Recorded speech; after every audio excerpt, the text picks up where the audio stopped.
What is your complaint against executive government? Well, it is in several areas, and they all fit together. They're all part of the same idea, and that is the overriding of the marketplace by individual people who have an executive power over you. People who either in the law or by practice somehow have the ability to police you, to tell you what to do, to make you take something, to make you give something, effectively by force. Now, the Federal Reserve System, which issues a fiat currency called the Federal Reserve Note, is a police agency. It is, you might say, the leading economic policeman, and it directs what people are to do. It leads them this way, it leads them that way by a nose ring, as it were. And we've been held to a trough for the past decade, well, really for the past 30 years, a trough filled with a kind of inebriating liquid, which is called cheap interest, low interest rates. And we've all been giddy, and we're not allowed to leave the plantation. We keep having to be drawn back for more excitement, more encouragement, more optimism, right? More disillusioning, or should I say illusion-making liquor, which says that we'll be able to pay back all this debt in the future. But of course, we will not be able to. So that is a police agency. It is a police intervention in the free market that God would require and does require to be a free and open market. That's the promise in Christianity. Though it's taking mankind quite some time to get to where we are now, we have made many advances in civilization and in technology and in the ability for human beings to specialize, creating new areas of service, new things such as driverless cars. I was reading in the WSJ, the Wall Street Journal Weekend Edition, a great essay about how Silicon Valley and Detroit finally met. Detroit thought its job was to make cars, but its job is really to get people from one place to the other in the best way, in the most comfort, with the least expense. That's what its job really is. But it thought its job was just to make cars. Well, there are great innovations ahead, and it all comes about by the principles enunciated in the doctrine of scriptures that would be looking out for the other, right? Putting the other first. You die to yourself so that the other may come first, right? The customer is the one that we would identify as the other in the sense of the economy, right? The economy being where people buy and sell services and meet their needs, personal needs, business needs, cultural needs, municipal needs. Now, the coming economic collapse that we face in the municipal sector is clear to me as it has not been clear before. And I talked with Dave Crockett, our leading statesman in Chattanooga, about it, and he said, "Dave, I've been talking about this for years." And I said, I drew up short, and I said, I think you're right, Dave. You have been talking about this, but I just hadn't quite seen it in this way. And what has happened to me in the past few days is I'm giving more attention to strong towns. We had Chuck Marohn from Strong Towns in Chattanooga some time back, and in God's providence, I was not able to attend that talk. But his work is not new, as Dave Crockett points out. Dave saying he's been arguing these things for a long time, and is predicting a major disaster that Marohn says in five essays called "The Growth Ponzi Scheme," and there are 5 parts to that, and it's been out for. It's been out for 7 years. So again, this is at the beginning of strongtowns.org and its labors to bring restoration. So what I wanted to think about, and that's kind of got my attention, is the idea of the non-executive free market. And I say non-executive because remember, in a free market, there is no executive power, right? It just doesn't exist. In a biblical economy, as you can read it in the scriptures, the executive power is and where there may be a pulpit in Chattanooga that's actually made this point. In fact, it's something that shouldn't be just a point, but a whole series of points. In fact, a whole series of sermons that I suggest would last some years. Right? There's no way to get through all the free market analysis and all the right law in the Old and New Testament. There's just no way to deal with it as a point in a sermon. Right? There you're just making an allusion to the whole, and what it really deserves is extended treatment of how God ordains there to be liberty through the law. Through in the end, the law is lex talionis. Lex talionis is the doctrine of eye for eye, tooth for tooth. And I know you, my listener, who have heard that saying, you have an instinctive reaction that says, "Oh man, that's just so harsh." Well, actually, it's not. Actually, today we are much, much harsher than God. We are much more righteous and judgmental than God, and you'll find that in all through local economy, all through Chattanooga, in the way court cases are decided, in the way punishment is meted out, in the way victims are not compensated for their injuries, the way people who are convicted are dealt with in prison, with no sense of restoration of or victims' rights. Right? The Bible is, guys, I'm not going to talk about this today. Right? It's Monday, and you, my listener, know people who went to church. Right? So it is an appropriate topic here on the David Tooley Show, 927. And you want to hear something else? Okay. Well, let me just tell you about something really special coming on Thursday. Join our 92.7 FM team Thursday for the Gridiron Gang Show, which is live from the Starbucks at 10 North on the North Shore. Keon Rose, Nick LeFew, our Nick LeFew, and others will be broadcasting live this Thursday and every Thursday, talking high school football. You stop by and participate in the discussions. You can ask questions. You can enjoy great specials from our local Starbucks at, again, 10 North on the North Shore. That's every Thursday evening, 7 to 9 p.m. And it's called the Gridiron Gang Show, the Gridiron Gang Show at Starbucks at 10 North on the North Shore.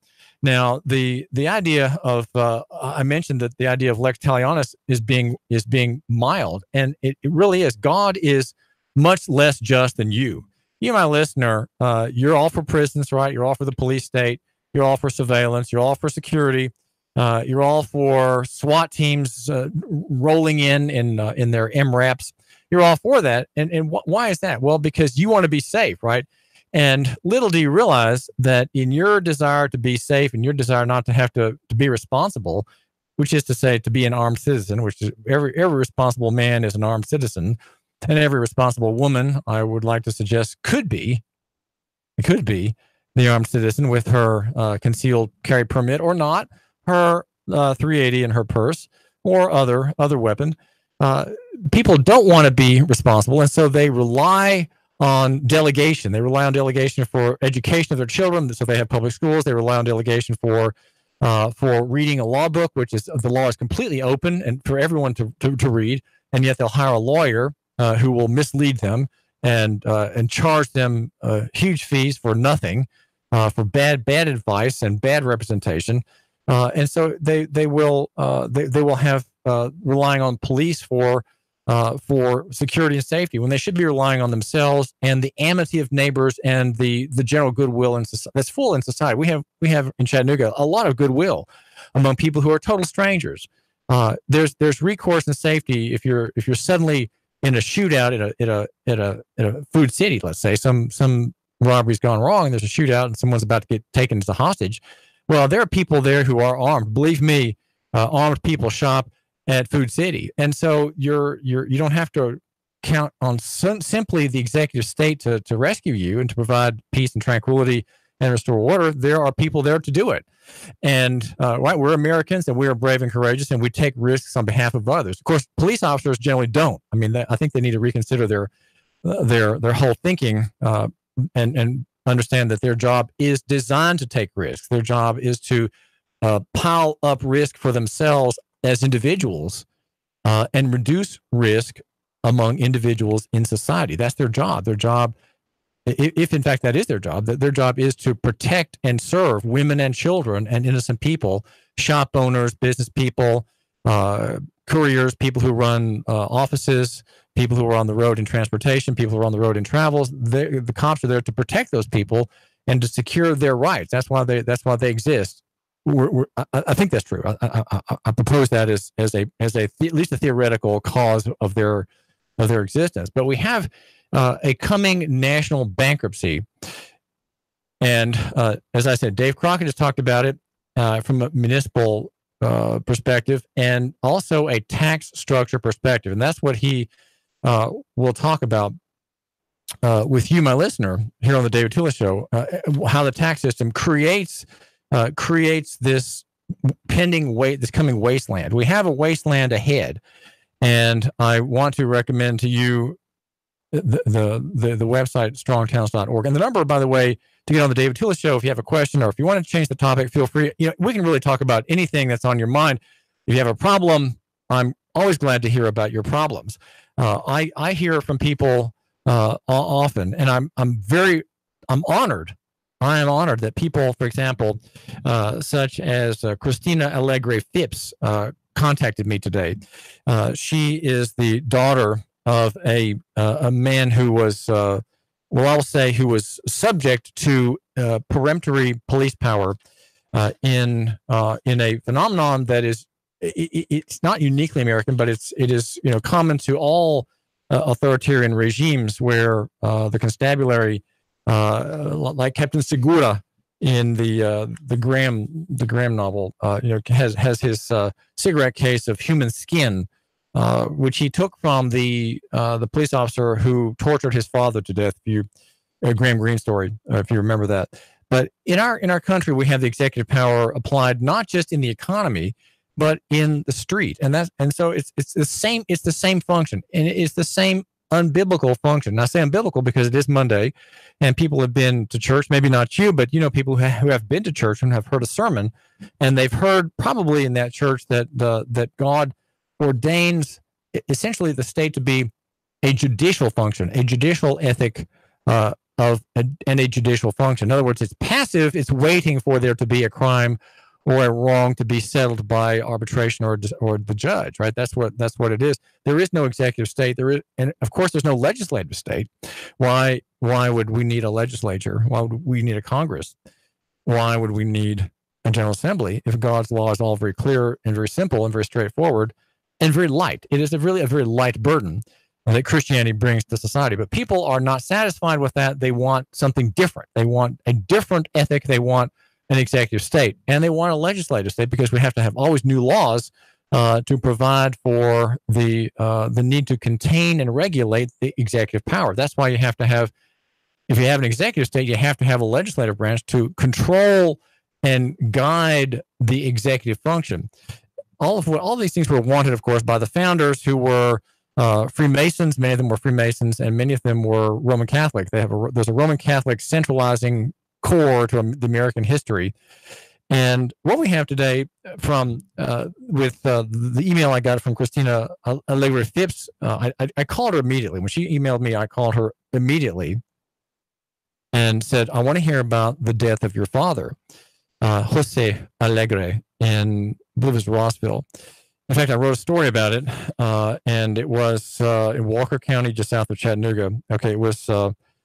and yes, that's right. Rossville, Jose Alegre slain just after midnight Saturday. My story about that was initially published in February 2016.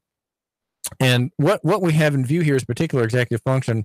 And I'm not going to talk about this. Okay, I'm not going to talk about Christina Alegre Phipps's problem. Okay, but she wants to talk with you about her problem, and we'll save that. But we have here statutorily allowed extrajudicial summary executions, and it's only in America, and the only people that can do that are state actors. State actors can do that, and but what we have in the municipal, the same function going on in the municipal world, in municipal growth, is exposed by Charles Marohn. These essays came out in June of 2011, And I want to just mention to you the solution. There is no solution to the coming bankruptcy. And you said just quickly to explain why it's going to have to happen is because municipal governments across the country since World War II, since the expansion of the federal empire on paper money, the paper money scheme, riding a gigantic wave of credit from the central bank and paper money has gotten into spending an incredible amount of money. It's not money really; it's credit dressed up as money. And the answer to the explosion, the collapse that's ahead in the Ponzi scheme is something that you're going to think is very kind of a non sequitur, right? It's something that doesn't follow from the point just made before. Okay, a non sequitur is that very thing where something disconnected is proposed. And what he is proposing is what he calls placemaking. He says we need to wring more value out of our places, and that is only going to happen if we understand how to create value in the first place. And the problem is this: with the executive function of the state in banking, okay, we have it with these police brutality cases, that's the police function, but we have the same power that rejects God's limits on the state operating financially across the landscape. And it's been since World War II. And when you had a demolition here in Chattanooga of the African-American quarter around Cameron Hill, that was a place where many, hundreds and hundreds of black people lived in very affordable housing, meaning shabby, right? Very affordable. It was some place they could afford. They could buy it. They could rent it. And for white people looking down on them from the doors of their sedan, their Studebaker sedans and other cars along the road, well, that's just poor people. That's just ugly. We need to tear that down. That whole urban renewal mentality, growing as Americans who'd conquered the world after the war, we're now going to conquer poverty and vices like that. America is in a slow motion car wreck. And again, the problem is, I haven't actually told you what the problem is, but let me get to that. The problem is that it's in a way, it's kind of a boring problem, but because municipal governments don't keep their book in an actuarial case, but they keep it on a cash basis method, no one knows what the out year liabilities are of anything. We don't know. And I'm not sure how this has happened here, but apparently it has happened here in Chattanooga. And what happens is when the city or the county adopts a development, a free road, right? Free bridge, maybe, right? Well, what happens is it gets a dime in benefit, but what it doesn't recognize, and what the voters don't recognize, is that for each dime in benefit now, there's a dollar in liability in the future. So what we face is a catastrophic decline where suddenly infrastructure across the country will just be in shambles. In his essay, the fifth essay in this sequence, Chuck has a picture of his hometown in 1894. It's West Front Street, Brainerd, Minnesota, and he says this is what the street looks like. And I'll hold it up here for my viewer on the Great Censor Facebook. The Great Censor. Look at the picture, and if you're looking at me on YouTube, notice this old street scene in Brainerd, Minnesota, and it's a very prosperous road. People fill the sidewalks, or their wagons being pulled by horses down the main street. But today, he says the street looks like Dresden after the 1945 firebombing, empty wasteland of parking lots and low value, partially abandoned buildings. But in 1894, this place rocked. He said, well, and how did that place get there? Well, it got there because, as he explains, it built itself on human scale where everything that was added had a value and was productive. How did we build such an amazing place before the home mortgage interest rate deduction? And then he goes through a whole long list of things of what have brought us to where we are now. A lot of it involving government intervention, the executive state, and free money. Before zoning, how did this place get built before the home mortgage interest deduction, before the International Building Code, before HUD, before the Department of Transportation, before state and federal subsidies on local water and sewer systems, before Fannie Mae, Freddie Mac, subprime mortgages, collateralized debt obligations? How did this place ever get built prior to tax abatements, tax increment financing that Helen Burns Sharp is so watchful about SBA loans and local economic development, even before the 30-year mortgage. How did this place get built? Well, it got built because we built places that financially sustained themselves, and we haven't done that. We haven't done that in almost 100 years. And so what we have is that there are 3 cycles, and we are at the end of I think he's indicating the third cycle. We're kind of in the middle of the third cycle. And we've sustained this growth, the Ponzi scheme, by having new growth. So new growth is required in the Ponzi scheme, right?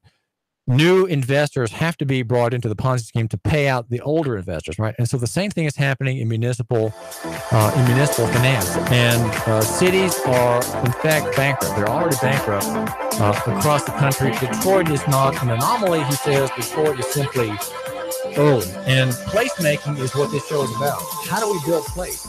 800-8949 is the number. 800-8949. David Toulis, give me a call. Let's talk about place.